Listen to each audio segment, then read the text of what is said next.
అమ్మకి ఈ ప్రపంచంలో అన్నిటికన్నా విలువైన వస్తువు అంటే ఒక్కటే. ఏమిటి ఆమెకి విలువైన వస్తువు అంటే ఆమె మెడలో మంగళసూత్రం. ఆ ఏది ముట్టుకున్నా ఊరుకుంటుంది.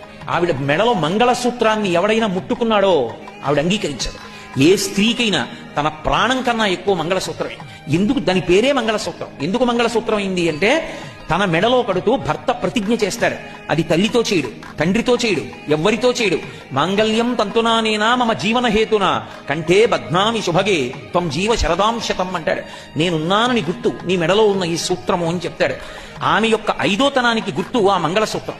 ఆ మంగళసూత్రాన్ని ఎవరైనా ఇలా పట్టుకున్నారో ఆమె అంగీకరించదు. అందుకే మంగళసూత్రాన్ని చేత్తో పట్టుకోవడం కానీ, మంగళసూత్రాన్ని బలవంతంగా లాగడం కానీ, అది గాలిలో విసిరివేయబడినట్లు కానీ, అసలు అటువంటి అమంగళకరమైనటువంటి విషయాలు చూడకూడని సమయంలో కంటి వెంట పడకూడదు. అసలు లోకంలో అటువంటివి జరగడం అన్నది కూడా ఉండకూడదు.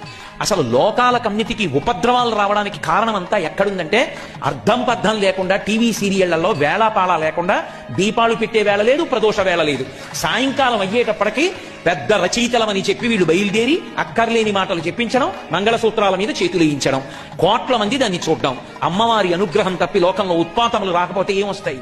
కాబట్టి ఏది మంగళప్రదమైందో, దేన్ని మంగళప్రదంగా చూపించాలో దాని విషయంలో పరాకు జాగరూకత అవసరం. మంగళసూత్రం అంటే మంగళసూత్రమే. అటువంటి మంగళసూత్రం